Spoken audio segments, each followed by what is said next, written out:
with little time to uncover the mystery behind the stone statues of the Grand Concourse, the heroes struggled to preserve the blood of the basilisks. With enough to coat one subject, they lift the curse of petrification. Unfortunately, they were confronted by a panicked and aggressive flesh warp, calling for one War Chieftain Kurfel. With the lines of communication severely limited, the creature had to be put down, only for it to burst at the seams with the negative energy that becomes such creations. The heroes made their way back to Otari to ask the aid of Morlibent yet again, while Lady Gilda and Tulak both send correspondence to Absalom. Now they re-enter the Abomination Vaults.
Gentlemen, listeners, I want to direct your attention to Pathfinder 2nd Edition for a moment.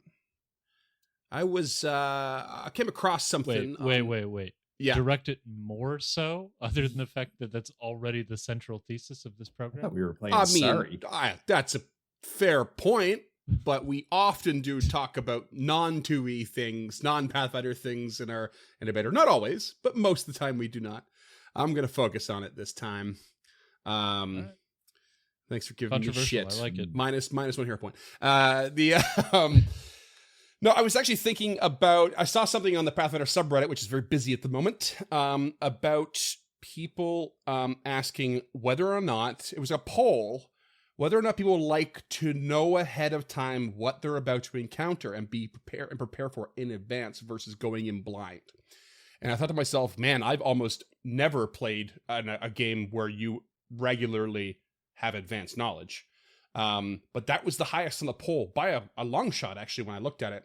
Most people said, I love to do my research and play the game in such a way that allows me to know what I'm getting into ahead of time.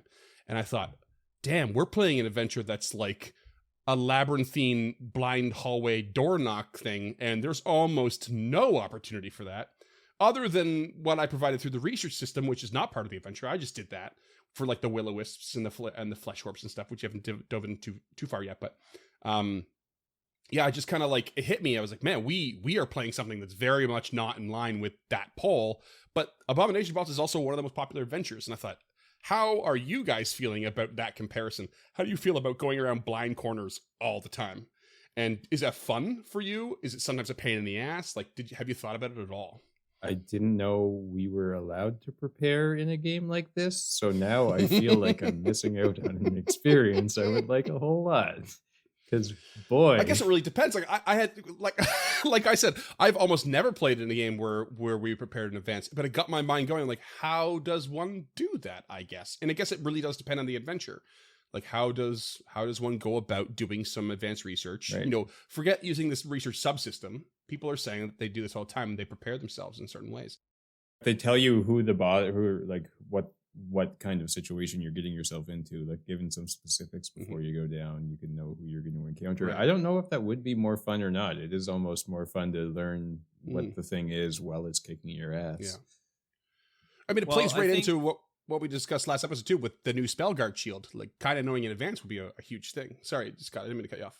No, that's okay. I was just thinking about, I could see it from one side where there'd be people who are like, okay, we're playing an underwater adventure. Maybe that's too extreme. We're playing against pirates, and they could develop a character that was uniquely suited for that type of encounter that you would presume that you're going to be playing. Right. So I could see people, getting on board because then they're looking up items and they're looking up stats and feats and all that type of stuff and getting munchkinny about it. Right. I mean, you could kind of do that in a lot of adventures, just guessing on the setting.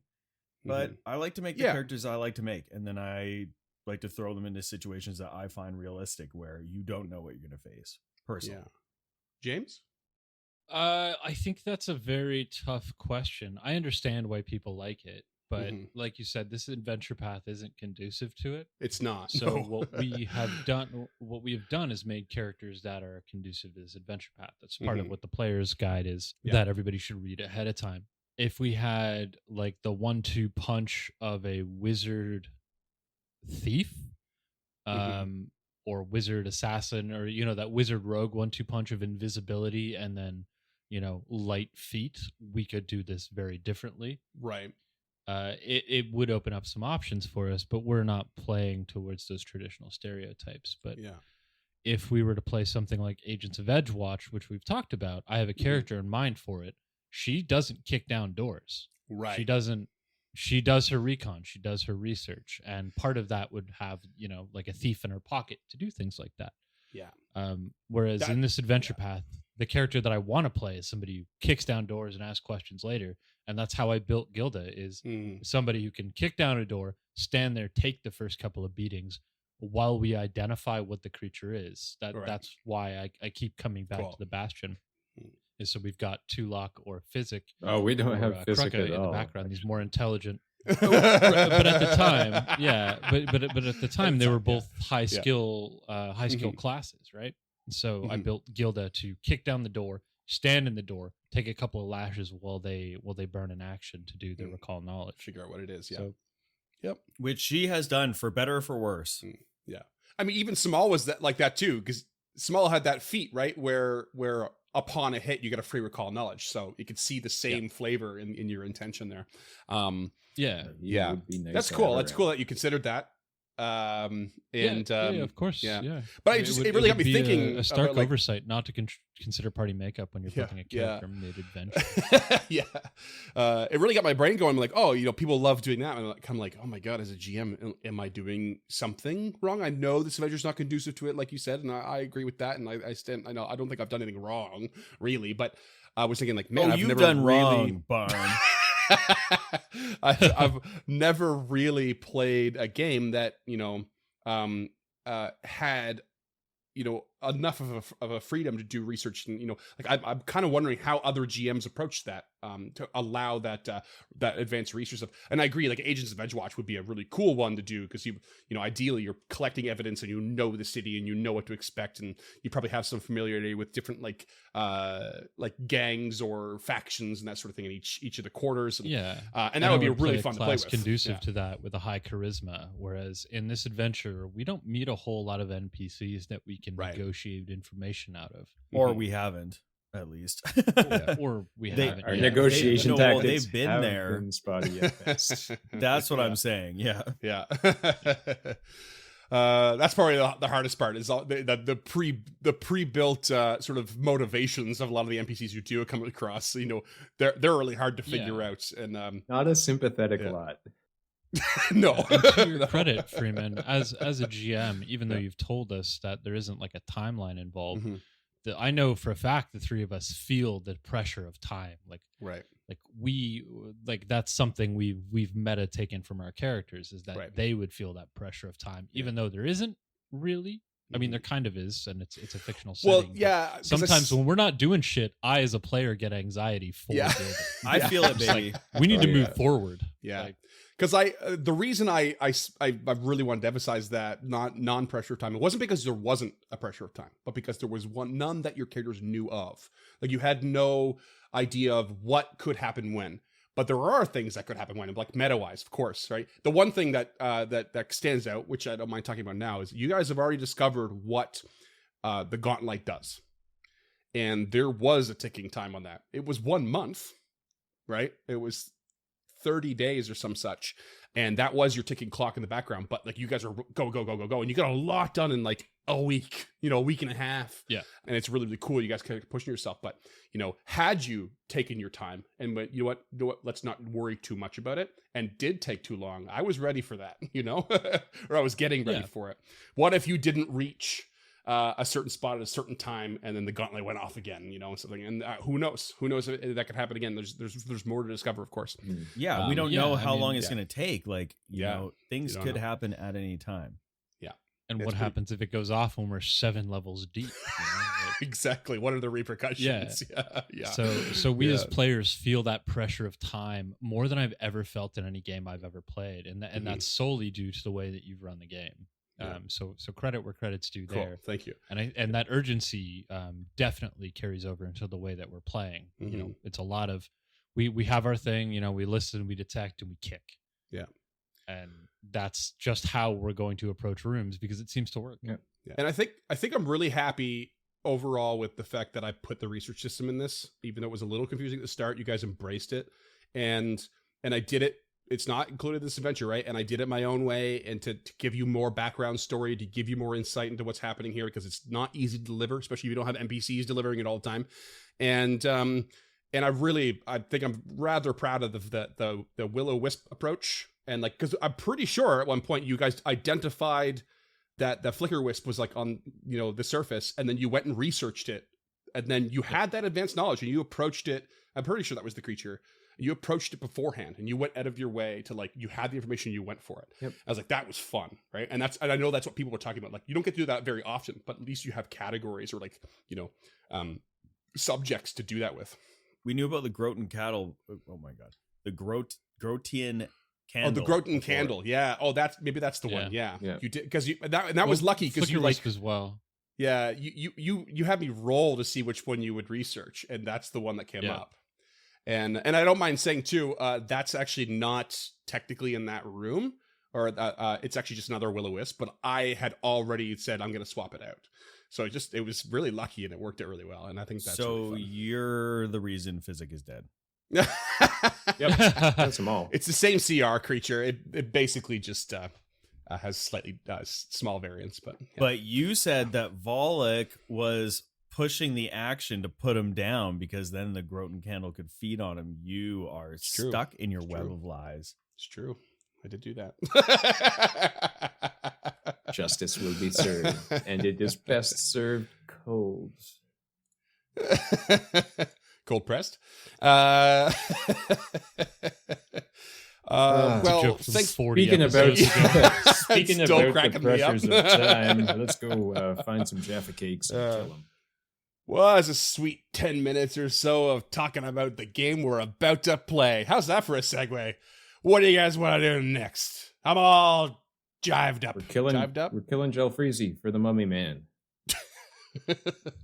Yeah, so do we just want to hunt them down? Because we're like 6 hours deep into day 1, essentially. Of 3. Yep. Or do we want to try and clear this floor? If we've only got the couple 3 doors to left. do, yeah. Okay. Let's do the southern 2 doors, because then we can avoid the other Velstrax. Yeah, that was also going to be my suggestion. I mean, we could avoid the Velstrax by going back to the main chamber and then going all the way around. But it's in that room.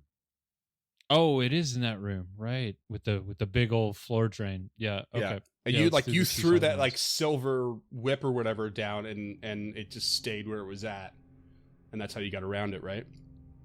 Yeah. Or like the ghost touch whip. Yeah. Ah, we armed it. Basically.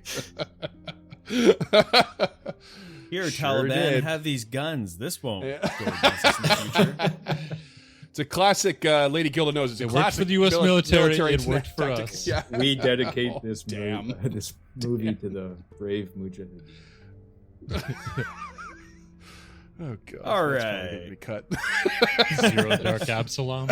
Oh, goodness. All right, so you go from one of the farthest south one.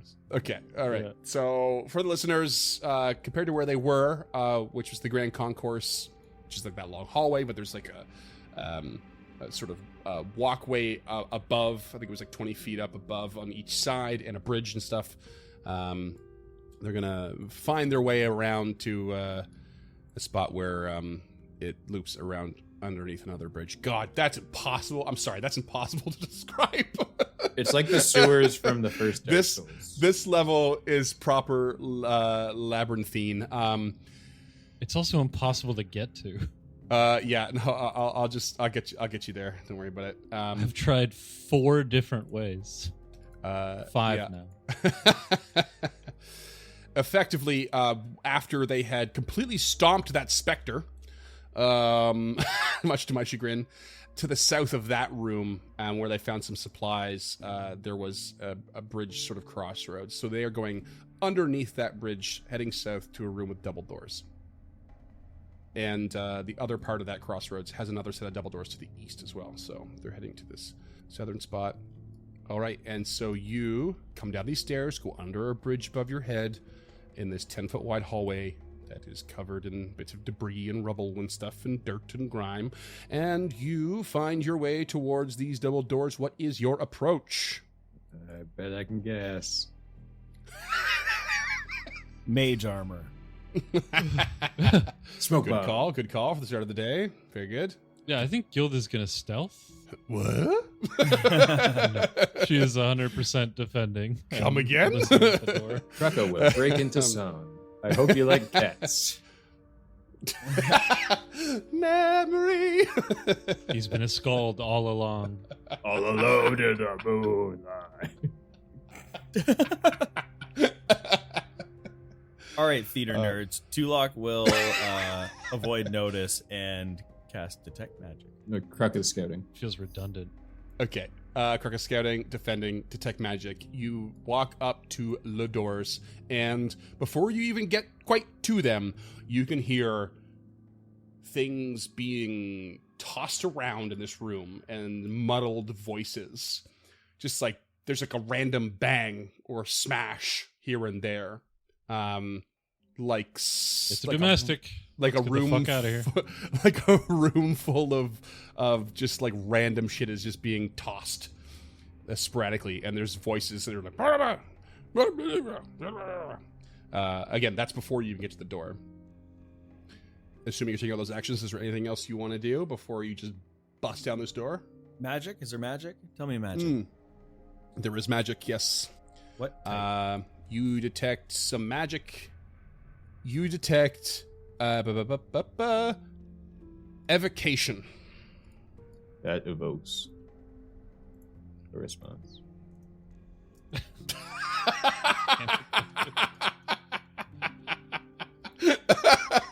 My God.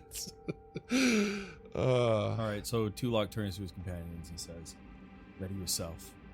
There is evocation magic beyond this door." Gilda will switch shields. Okay, switching shields to the spell guard. Ooh, exciting. You switch the shields. You get ready. Scouting, defending, avoiding notice, I assume. Open the doors.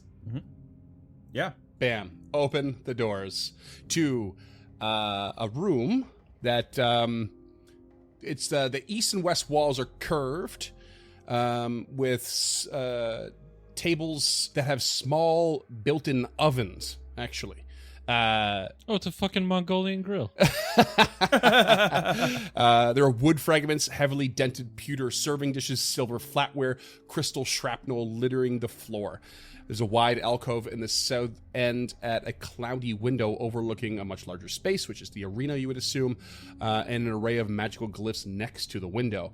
And this room is just, like I said, it's tossed. There's shit just thrown and strewn everywhere. In fact, there are 2 incorporeal spirits, not even hiding themselves if they could, just tossing shit at each other.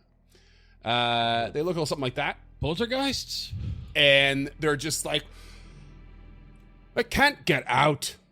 Trapped in here forever. It's your fault. No, it's yours. And they're just like screaming at each other at the top of their proverbial lungs, and just throwing shit and when the doors open, they turn their heads to you and be like, "Ah!" And they just start screaming. You're not even sure if it's at you or each other or what, but they are squabbling and they're about to take it out on you. Let's roll for initiative. Oh shit! Sure could use a ghost touch whip right about now. Oh, snap. We can go back and get it. They can't leave. They just told us. Like, just shut the fucking doors. Is that what you Yeah, want we've to do? had good luck with this poltergeist. So Krucka, what'd you get? a 27. All right, Lady Gilda. That's too bad. 23. It's okay. Tulak. 26. All right, that's not too bad either. However, the poltergeist of the east is going to start first, and it is going to grab a whole bunch of these objects and start sending them your way. It's going to use telekinetic storm. It's going to actually, so what it's going to do is it's going to move closer to the door into the center of the room, and then just aim this at you, and just sends a whole bunch of shit towards you, and it's just going to start whipping up all around you. And I need, what do I need to do here? So, yeah, I'm going to roll attack roll against each of you, although with a -2. Let's go with Krucka to start. Natural 1. Next up is Lady Gilda. It's going to be a 28 to hit. Yeah, just barely. Okay, and that's going to rock you for 24 piercing damage. You get skewered by a bunch of cutlery. But is this a spell? What about your new shield? Yeah, she is going to shield block, but I don't think that counts as a spell. This is not a spell. Yeah. That being said, I don't know if your Spellguard shield can still regularly shield block. It just says you can't. Is it Sure you? can. You can do magic. You can do Just both with it on. It's just a shield. Yeah, so I don't see why you wouldn't be able to. Yeah, it's just Although got this- shitty hardness. This is comparatively. technically an evocation and magical ability. It's just not a spell. So I think it works either way. And shield block spells that target you if you have the action. Okay. You gain a circumstance bonus to saving throws against spells. Oh, that's cool. Yeah. Okay. So what was the damage again? Sorry. That's 24. And Tulok, it's going to be a 20 to hit you. Miss. Okay, so just like books and everything just start flying, and bam, bam, bam, bam, bam. And Lady Gilda manages to catch one just beyond her shield a little bit. And that's it. Next up is Krucka. He is going to first action. Actually, he's going to delay. It's going to delay. Okay. Tulok. And they keep after this scream, they just keep like arguing, just like, there's no way out. We don't know the route. It's your fault. No, it's your fault. It's their fault. And just back and forth, just going crazy. Tulok will draw from the bag of holding the lantern of empty light. Okay, so that's two actions to get out of your backpack. Yeah. Yes. Okay. And so those will be his first two actions, and then he will look at the ghost to the south of him and will say, "You there. We mean you no harm. Perhaps we can help you out of this predicament. Stop throwing your things at us. Let's have a chat." And I would like to roll spirit lore. Okay, spirit lore, recall knowledge. Here we go. You know only enough to recognize that these are definitely poltergeists like you encountered before, the one you encountered before, in the room before or next to Volix, but that's about it. Sorry, I was meaning that I want to use spirit lore to make an impression. Because I have Graves' voice. My Oh, apologies. you did not explain to me No. elaborately.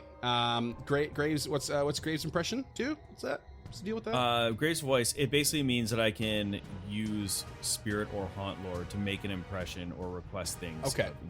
For Okay, cool. Creatures. All right, in that case, you get an immediate response that's just like, There's nothing to talk about unless it's the way out. We shouldn't have come here to begin with. It's not fair. Can I hop in here? Are these the two people that we saw in the intro to this book when Belcora showed them the two adventurers out the window and they saw people fighting in the pit below? That's a hero point. Yeah, it is.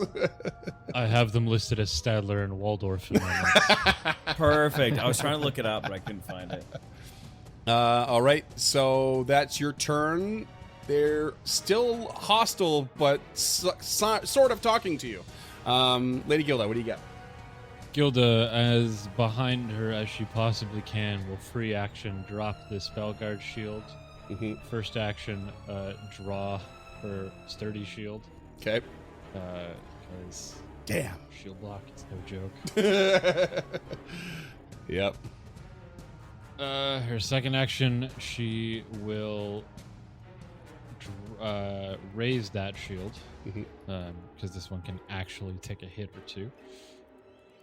And she will look to Tulok and Kruka, like, are we attacking? What's our plan here, gentlemen? Are we going to be making a go of this, or are we just going to casually walk away? They have mentioned the exit many a time. Perhaps we can help them. They seem to be pretty occupied amongst themselves. Oh, I was just like, you were supposed to keep track of the way. No, you were. There's no way out. You know, we're standing in the door right here. It's open if you want to leave now, she says. Leave? Where? How? We Here. don't know the way. You can just follow us. They actually pause and look at each other. Where? She just waves, I guess. And Like just points downward Yep. towards herself. Okay. And then do you do anything else? Just come.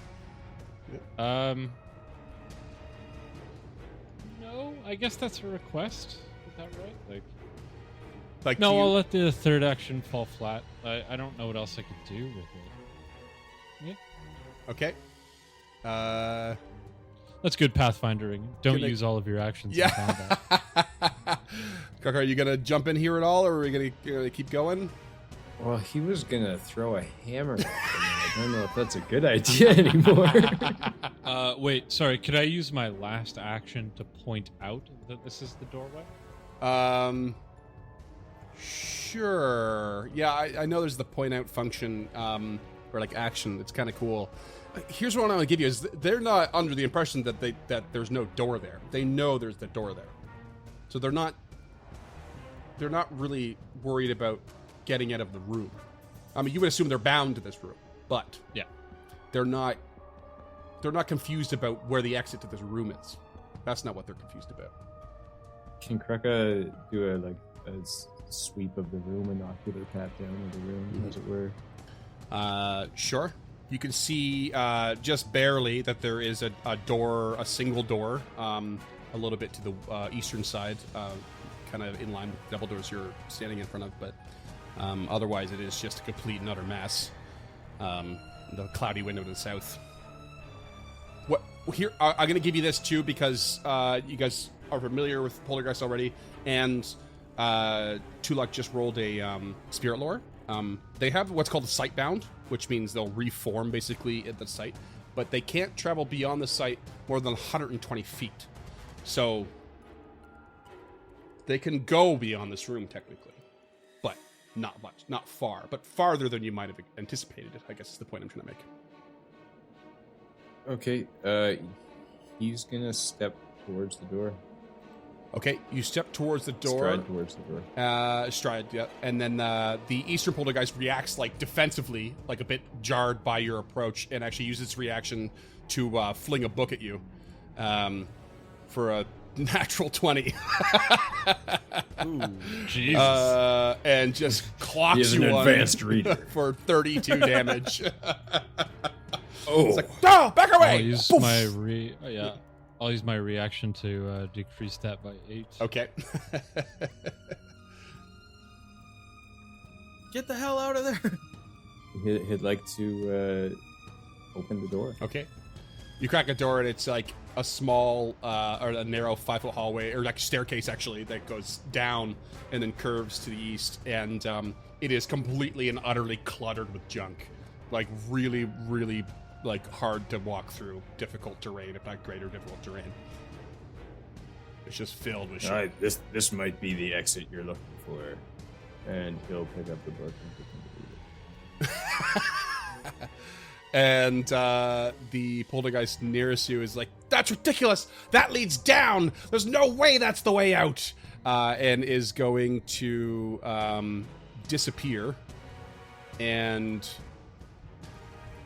reappear and use its frightened ability, shocking you all. And with will save, please. 24. Also 24. Okay. Also 4, but with a 1 in front of it. That's gonna put you at a frightened 2 there, Krucka. You are not you something spooky about reading that book, I guess. Yeah, this thing just I like hate Jane Austen. disappears and reappears and lets out this like frightening kind of like presence and glare across the room. Success, you are immune for 1 minute, so you other two are not buying it. You've been down this road, but actually Krucka hasn't. Nope. And it goes back to the original poltergeist, who is going to just like chastise you. You're no help at all. We need the way out. We don't know where to go. And is going to move a little bit away and telekinetic storm all of you again. Let's go with Lady Gilda first. That's a sweet 29 to hit. That is a hit.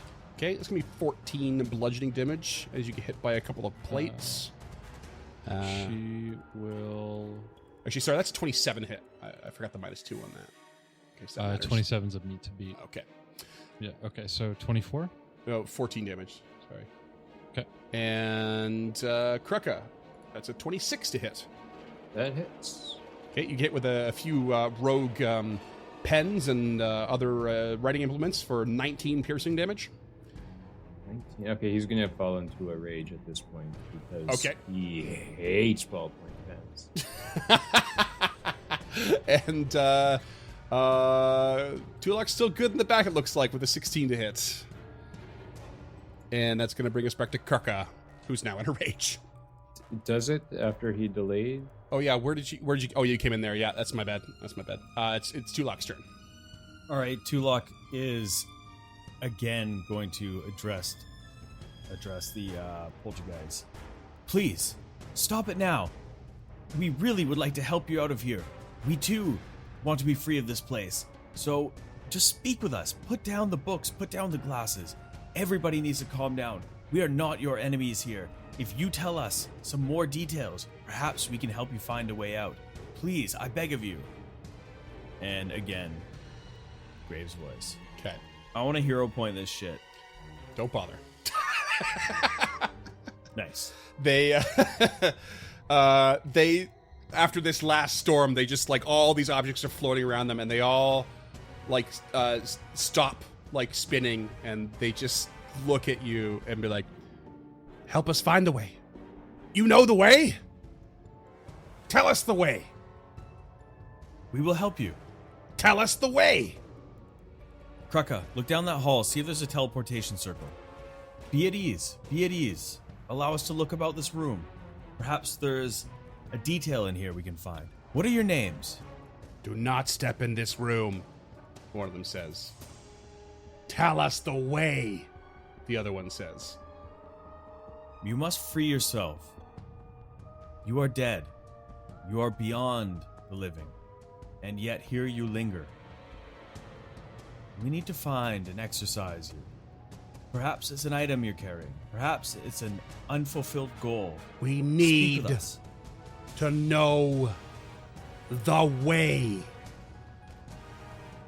We want to go home.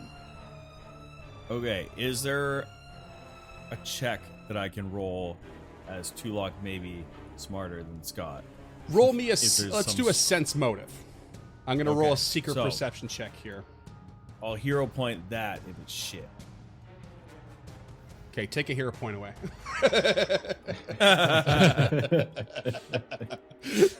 Something fun about that, actually. You can just do that. I'm willing anytime to you gamble it. Just dangle it in front of me. It hits you that it's so much simpler than it should be. You're overthinking it. Just tell them the route out. Oh yeah, that's easy to describe.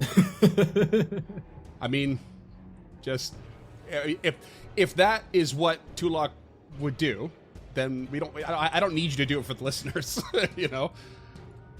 Okay. Tulok turns to them and says, I do know the way out of here. There are many routes, but I shall give you the easiest. And he will relay to them. You truly are a Can pathfinder. we just give them Volek's map?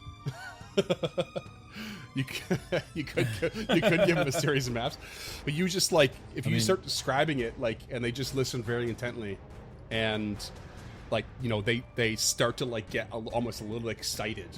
The closer you get to like, and then you're the next floor up, and then the next floor up. You make this turn, and then those stairs, and they lead up, and they're just like, yep.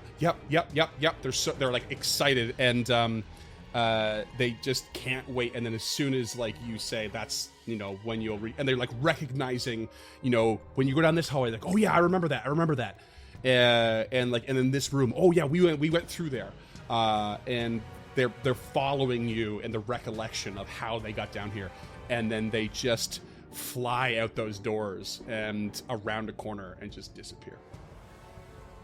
It really feels like they couldn't Hey! figure that out on their own. It's really the They're not downside as smart of as you, Krucka. being a poltergeist, I guess. They need someone else to solve the problem, and that's encounter over. Nailed it. As they do pass you and disappear around a corner, one little box that's dented and destroyed and ripped up kind of floats in their wake and just lands right at Tulok's feet.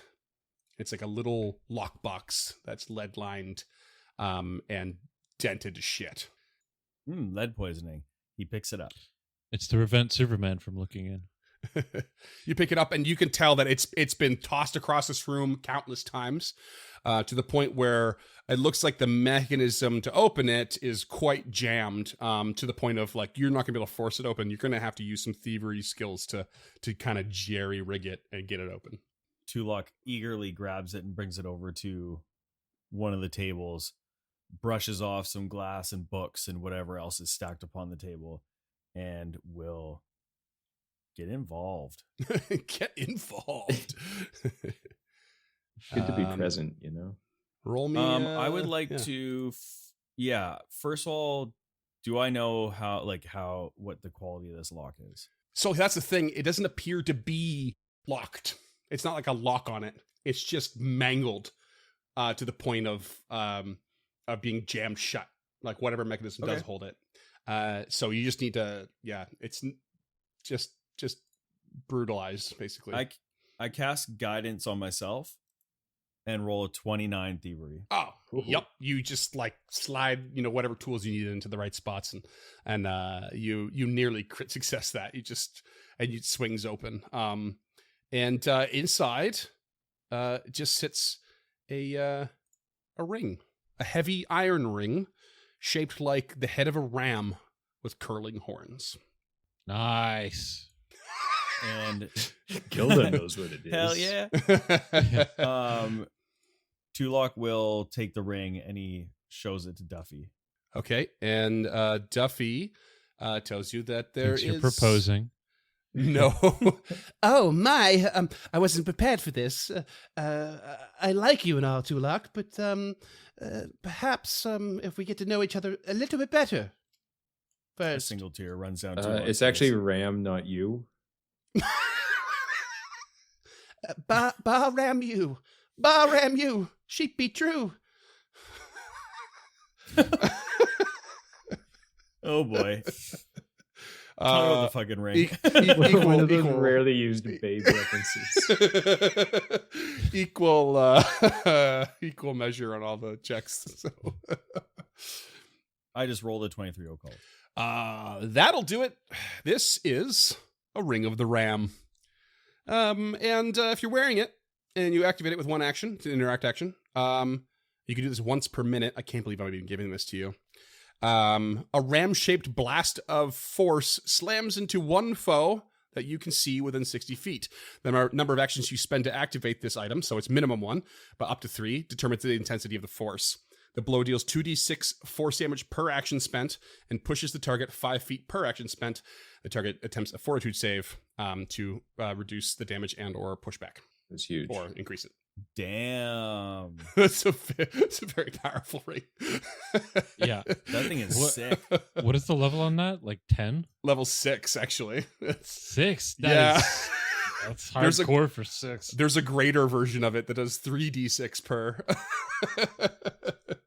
That doesn't feel like it's worth it. Oh, man. And the DC on it is, what is it? Oh, yeah, 22 fortitude save, so it's pretty all right.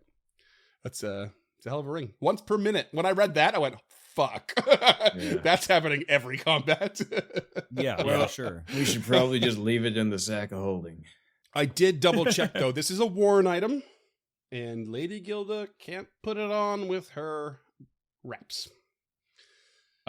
She wouldn't need to if she was gonna wear it. I mean, this seems like a Krucka or Tulak item, but she has nimble shield hand. Oh, damn. Okay. What does that mean again? You can manipulate stuff? Yeah. But you still can't wear it. Like, it's an invested item that's worn, and your hand wraps go on both hands.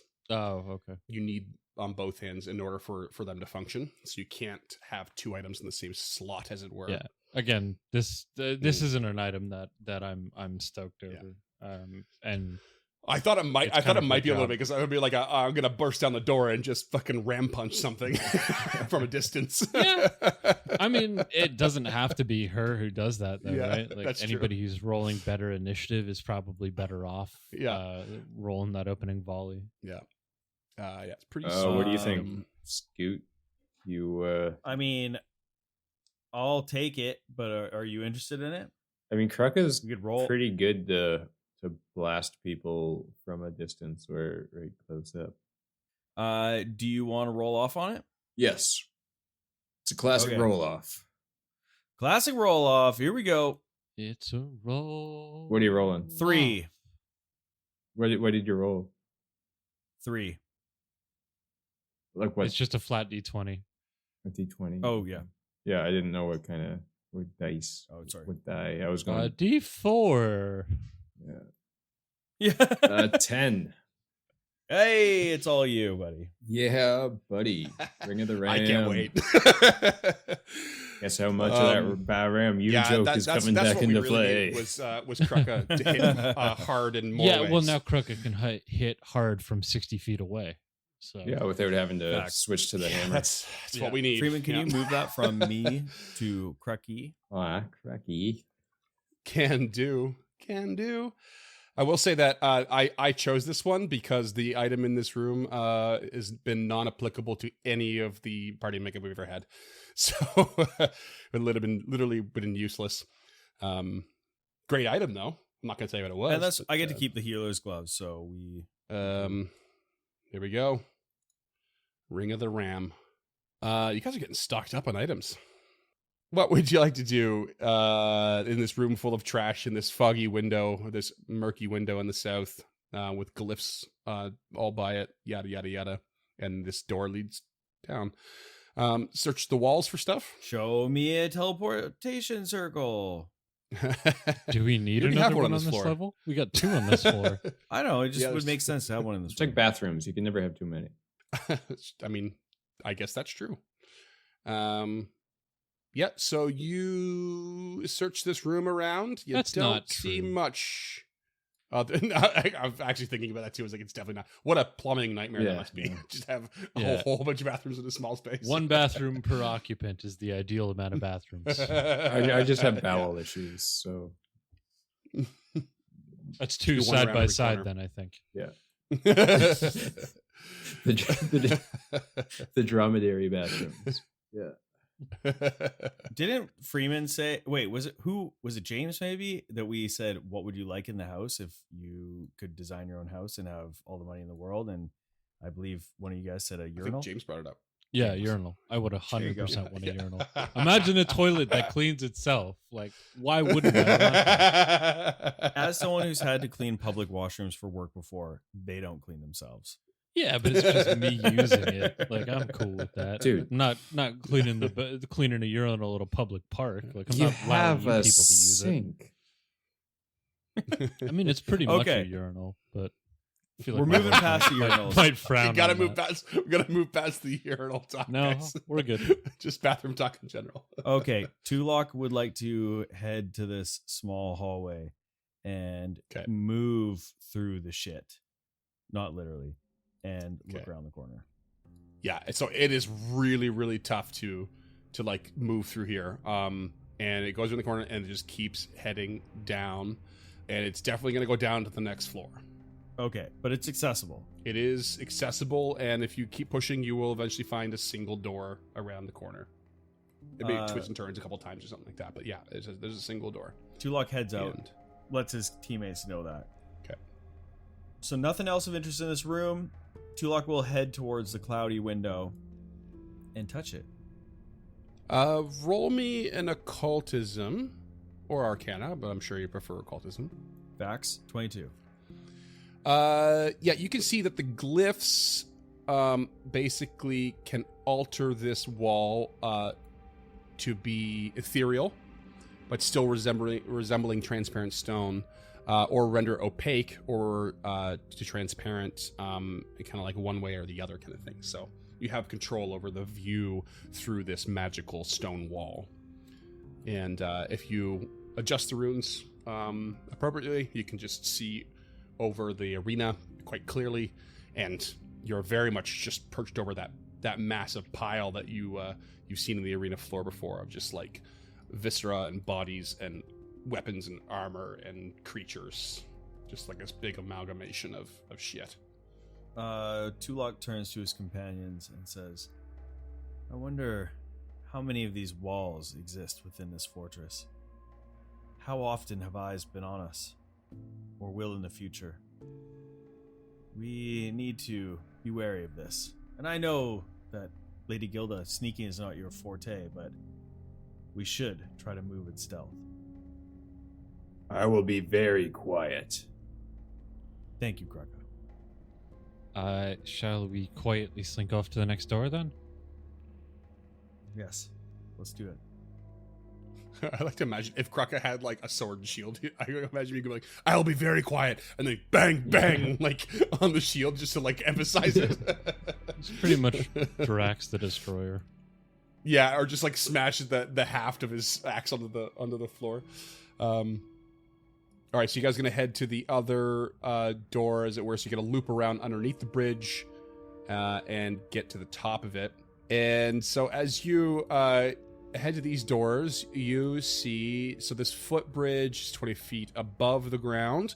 It's a double door, but it's barricaded by several bars of twisted scrap metal and a sturdy wooden shelf.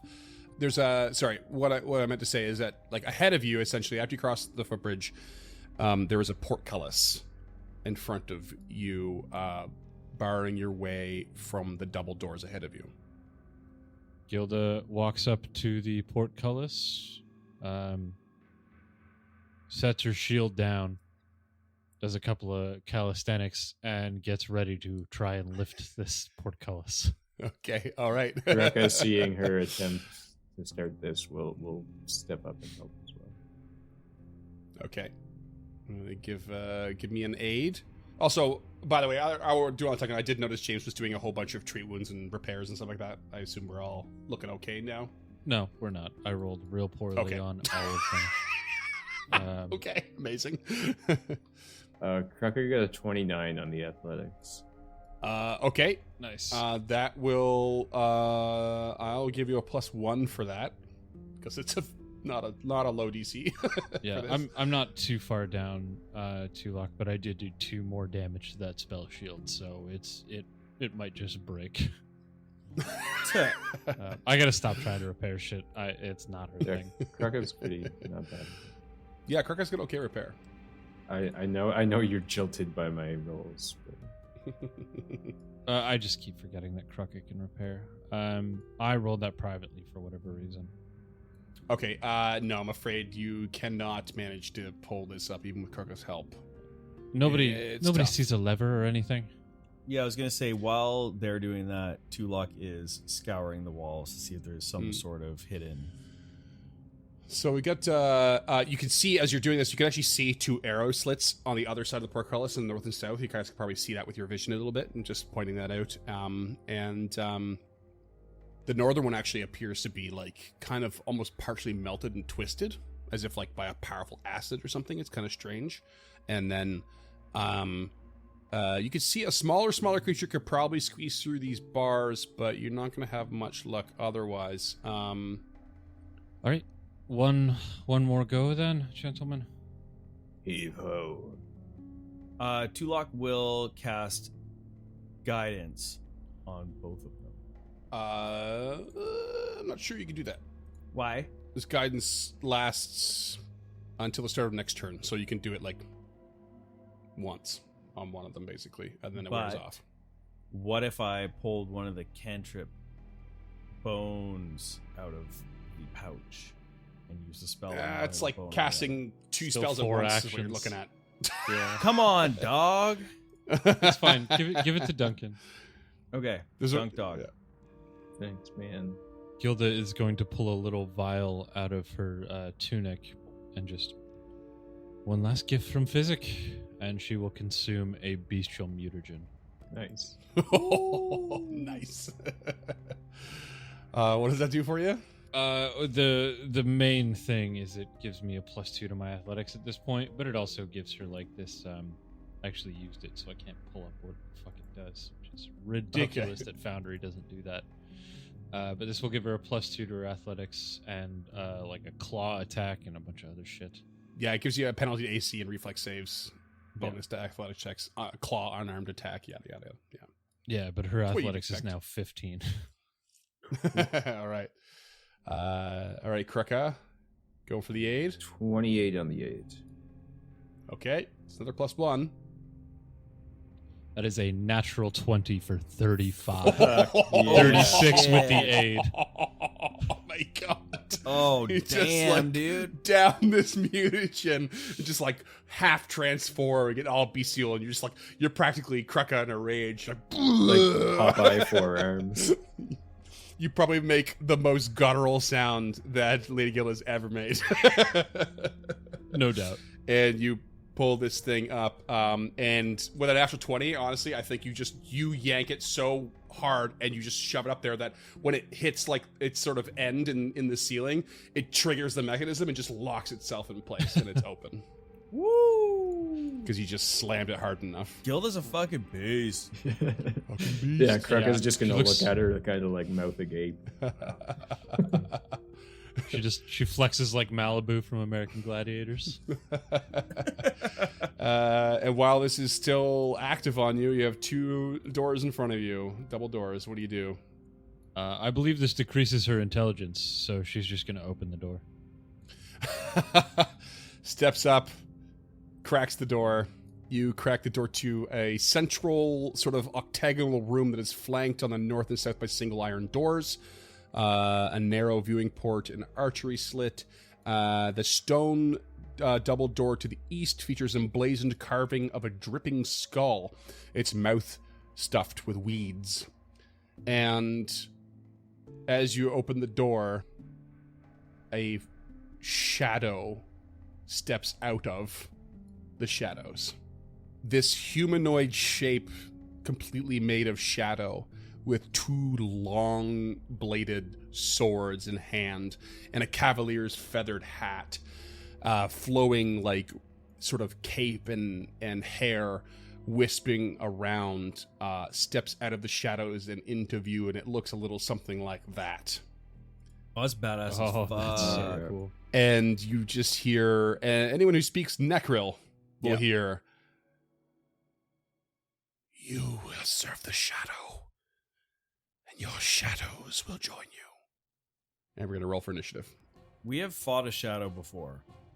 Yes, we have. You have fought a shadow before, yep. Not one that looked like this, though. Did we recall Certainly knowledge on not. that son of a bitch? You did. And I think what you did learn for sure is that it's got a light vulnerability, meaning that if you basically were to attack it with an object with the light spell attached to it, it would bypass its resistances. God, we still don't have that. Well, I mean, could I put the Wayfinder compass and use it as like a fist pack? I don't hate it. So, yeah, sorry. An object shedding magical light, such as the light spell, is treated as magical when used to attack the shadow. So- Shit! I thought you meant like sunlight. No, just the light spell. Yeah, it basically, it's not really going to matter for you because your weapons are already magical. So if you had a non-runed weapon, it would matter. You could cast light on like the short sword that's not runed, and it would count as magical when it normally wouldn't. That's basically it. What you learned other than that, I don't quite remember. Other than that, you know that shadows like to try and steal your shadow. And I'm pretty sure Lady Gilda punched the last one to death, but was definitely sapped of strength at some point.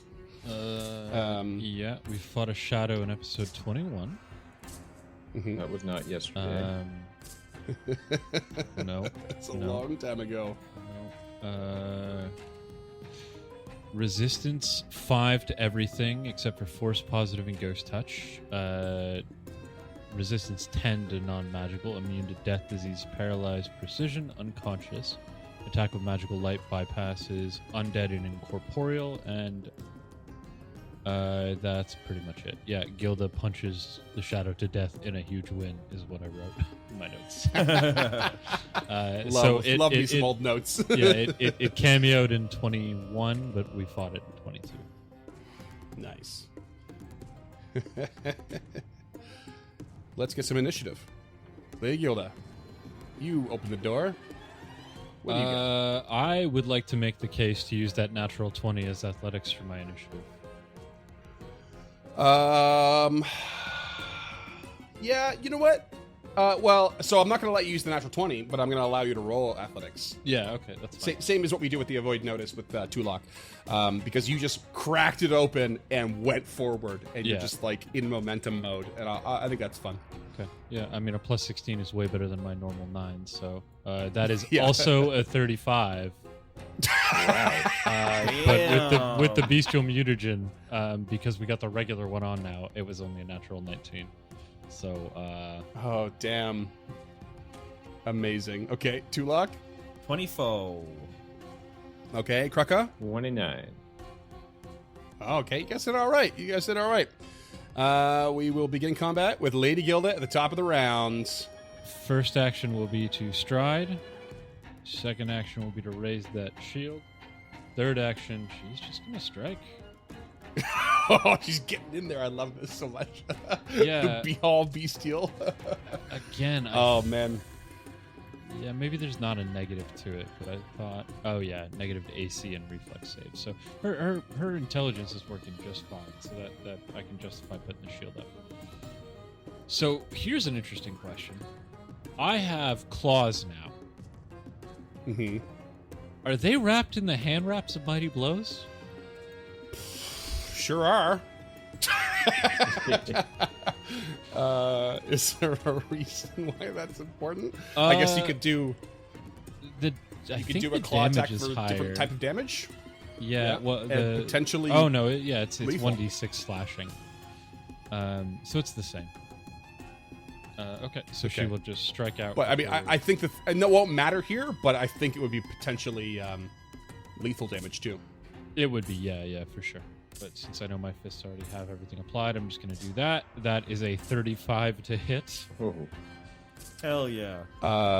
35 is gonna hit. That's a crit. Nice. Oh my That God. 20 points of bludgeoning and 2 points of positive. So I gotta do math on this one now. It's a pain in the ass. You can feel the bludgeoning doesn't go all the way through, but you can feel that positive, like it just like pushes back some of the shadow and like splits it apart a bit. So you didn't do full 22. It's actually reduced by a reasonable amount, but you still got some solid damage in. Even though it's magical? Even though it's magical, yeah. So the way the resistance works is that the resistance is doubled if it isn't magical. So if it is magical, it's normal resistance. Okay, so you are also enfeebled 1 until the end of your next turn because it is disrupting. Oh, okay. And let me just check to see if weapon expertise. No, wait. Do you have critical specialization? I might. I'm real close to it. I don't think I do. I don't think you have it quite yet. Oh, it'd be awesome if you did, Yeah. Okay, that's Gilda. I feel like that's like a level 8 thing. Or level 10, maybe. Yeah, it's level 9, I think. Yeah, champion expertise. Yeah, I don't know. Anyway, I don't think I have it. I'm gonna look, but I don't think I have it. Okie dokie. You let me know if you find something to the contrary. Krucka, you're up. Behind one closed door. Yeah. Not seeing What's happening. You just see Lady Gilda march in the room and start swinging at darkness. Yeah, and his lack of knowledge. He lets out a happening. guttural roar. And that pisses him off. Oh, he gets angry. And then, in a rage, he will stride into the room. Doing a sudden charge, he'll do 2 strides and a hit. Okay, sudden charge, love it. Oh, I love that move. 2 strides, get in there, swing. 27 to hit. That is a hit. 17 damage. That's 13 slashing and 4 fire. And I believe we did confirm that because it comes from the barbarian rage, that fire, the dragon aspect, it is. Yes, I believe we did establish that. Okay. You barely make a dent in this thing, and here's why. You calculate different damage types separately. So I'm going to give it to you. This is not a normal shadow. This is a greater shadow. It has a resistance 10 to all. So you rolled 13 slashing. 3 went through. You rolled less than 10 on the fire. You rolled 4 fire. None of it goes through. Wow. Yep. Brutal. And double stride attack. What else you got? I mean, you still did a little bit of damage. Right? He went rage. He's gonna rage the first time. So he raged. He will That's end right. his Okay. turn slightly dispirited. A little bit less ragey. Next up is the shadow, who is going to Wilson feebled. Goddamn. Is going to stare at you, Lady Gilda. Just stare you down. And just say, "Consider yourself marked for death." And it uses 2 actions to mark you for death. And is going to swing one of those swords at you for a 37 to hit. Oh, shit. 37 is a crit. We're in trouble. That is 38 negative damage. Okay, can you throw that in the chat so I can shield block? Wait. That's French listeners. And you said that was a crit, right? Yeah. Okay. That almost broke my shield in one shot. Yeah, that was bad. So I made a mistake and not clicked the thing. So there's an additional 5 negative damage to that because you're marked for death. Okay. Your attack gained the deadly D8 weapon trait. That did break my shield. Damn. Shield down. Marked for death. Attack. Tulok. Well, fuck. Yup. Tulok. Fuck, what to do? Tulok reaches his hands up, and the purple magic starts to swirl. His pupil disappears, and he will raise a skeletal champion to the north of this creature. Skeletal champion. Okay. Haven't seen you in a while, bud. That's probably not true, but Skeletal Champion crawls out from who the hell knows where. The shadows, I guess, and flanks with Kruka to the north of this shadow. And it will strike out with its long sword. 26 to hit. That hits. For 12 points of damage. It takes absolutely no damage.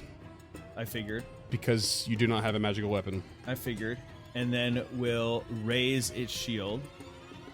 Just a swipe through shadow. And that will be its turn. Lady Gilda. Lady Gilda, with her first action, is going to strike out at this thing. That is a critical fail. I'm going to throw a hero point into the mix for that. This will be my last hero point. That is another 35. Holy shit. What a roller coaster. That's a crit. Oh my god. That the is bestial Lady Gilda. 24 points of bludgeoning damage and 12 points for max positive. Oh. Wow. A total of 26 damage goes through. Big hit. Holy crap. Yeah. Yeah, with her next action, she will strike at a map -4. That is a natural 20 for a 32. Jesus Christ, let's go. Yeah. Let's go. Oh my god. Suck it, Bard. That is you shadowy 14 ass. points of bludgeoning and 22 points of positive. Another 26 points go through, and you are tearing this shadow apart. And Unbelievable. you know, she's feeling bestial. Map -8. Shield out of the mix. Man. That is an 11 for Okay. which is Foundry is telling me is a critical miss. It is a critical miss, yes. Back to reality here. My sweet lord. Literal Kruka. and metaphorical beast. Wow. Well, reinvigorated. That's going to be a swing of the axe with a natural one. You're probably in awe of what's going on, Yeah. Lady Gilda, right now. Too Just odd. heaving and like probably groaning and again probably guttural cries. Yeah, to bring it back to Just- Diablo, she's half a werebear at this point. She's effectively raging werebear. It's the paladins in 2 who could turn into a werebear, right? Or is that the druids? No, it's the druids, yeah. He's going to attack again at a map -5 with an 18. It's not hit. Nope. Third action. Finally, Kruka's time to not shine. Yeah. Kruka's time to have a dull matte finish. He'd like to use the Ring of the Ram. Oh, fuck. Love it. I already forgot you had it. So that would be a Fortitude save, DC 22. Okay. I'm going to rule right now, since you're holding a two-hand weapon, you're always going to have to... It's free action to change your grip to 1 to use this, but it's going to cost you an action to put it back at two-handed. So let's try and balance this out a little bit for me. Hey, Freeman, here's that's a fair. fun question. Yeah. Since I crit you twice in a row, are you enfeebled too? Oh, that's a good question. I guess I'm enfeebled until the end of this. Enfeebled until the end of your next turn. Enfeebled 1. The critical hit. But I got 2 crits in my last turn. Right. Ticks up a notch. I guess so. Ticks up a notch. Ticks up a notch. I don't see why it wouldn't. It doesn't. It's a bit vague because it doesn't say increases your enfeebled value. Okay, But like, why would it? Yeah, I think it's just enfeebled 1. Yeah. Yeah. Okay. That's something to look into. But I mean, I'm not sure it matters. So roll me some force damage there, Kruka. Hey, okay. 1 action force damage. So that's what? 4 force damage. Okay, all right. 4 force damage. It is still up. That's your turn? That's my turn. Okay. What else did you do? He swung twice. We don't talk about that. Sorry. The shadow is going to leech the shadow from Lady Gilda, since its previous action was in fact to strike with its shadow hand, as described, with these shadow swords. Lady Gilda automatically becomes enfeebled too. No save. As it pulls the sword away and it seems to strip you of your shadow a little bit, and then it's going to swing at you again for a 29 to hit. That is a hit. And you're going to take 20 negative damage, and it's going to steal your shadow some more, putting you at enfeebled 4. Holy shit. Jesus, that's Fable. And as you hit 4, your shadow detaches from you and forms a shadow spawn. Oh no. Which is going to roll its own initiative right now. Let's see what happens. Okay.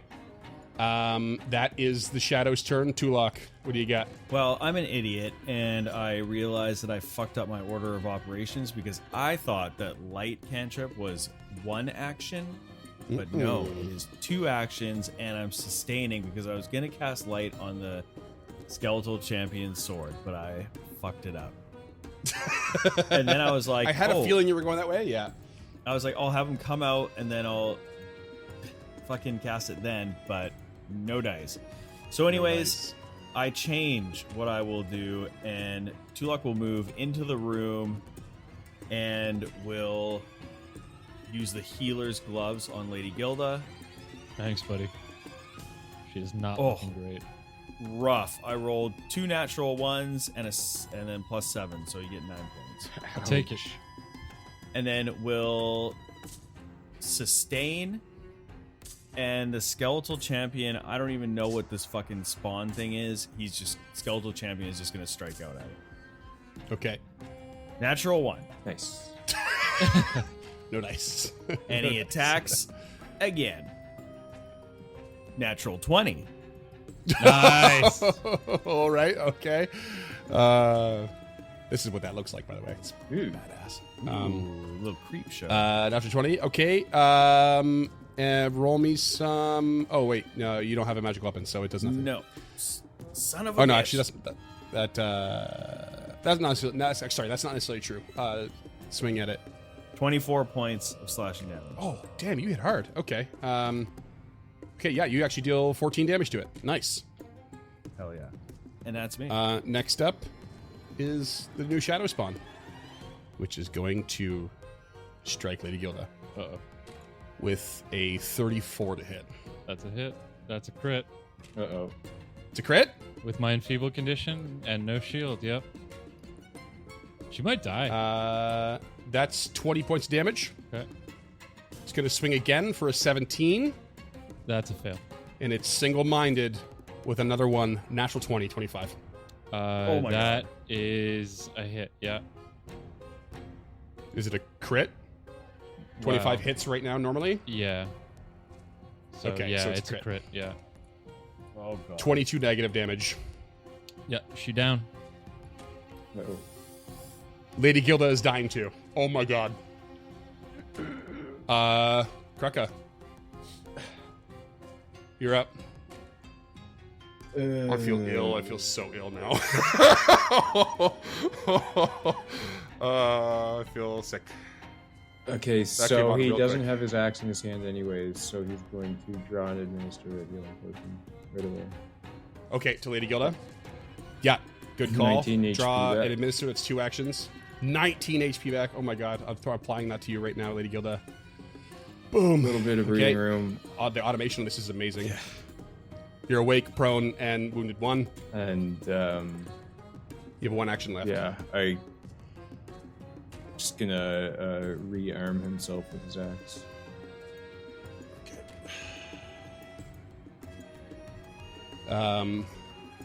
We know that this thing is almost dead.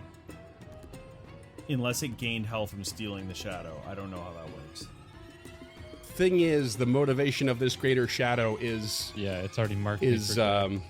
its goal is to create shadows to serve it. And there's only one way to make a permanent shadow, and it is to kill someone whose shadow has been stolen.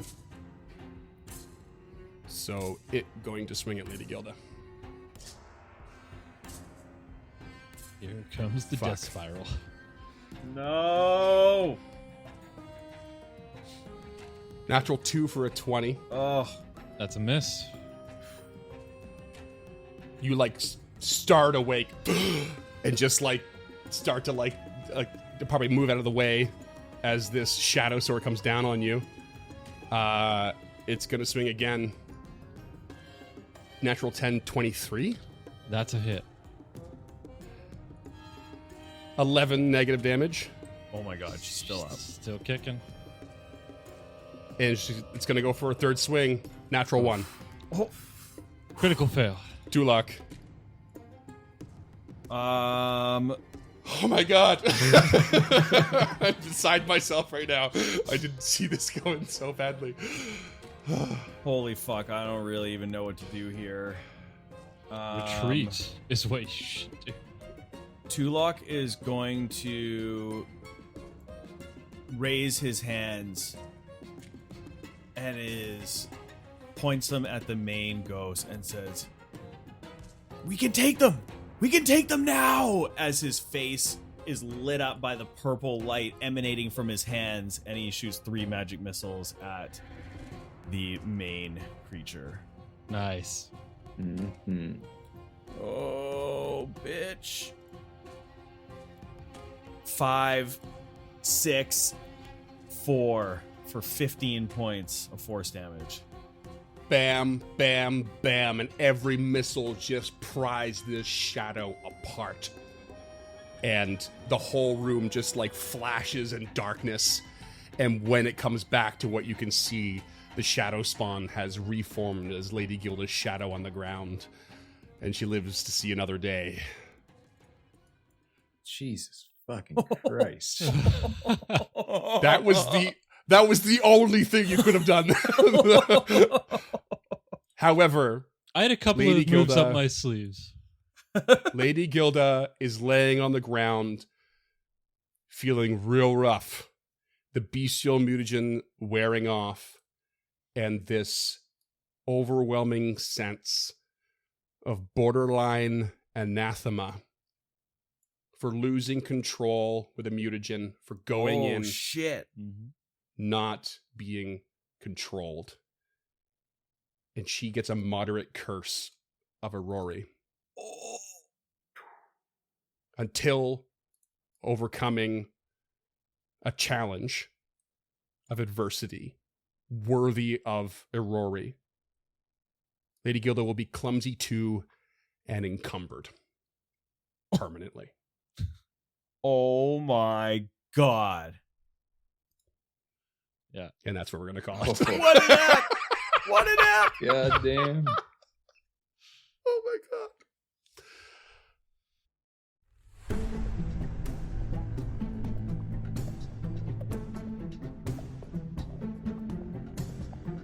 Stemming the Tide is an actual play podcast of the Adventure Path Abomination Vaults and is produced by the Uncharted North Network.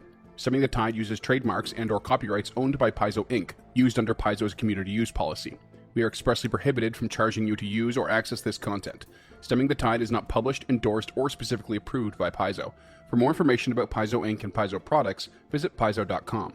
Music is composed by Will Savino and artwork by Greyhood. Stemming the Tide is recorded remotely using Foundry Virtual Tabletop. If you wish to connect with us or support this project and projects to come, we can be found at unchartednorth.ca, patreon.com/unchartednorth, and on all major social media platforms. Links to all credits can be found in the episode description and our website. Thanks for tuning in.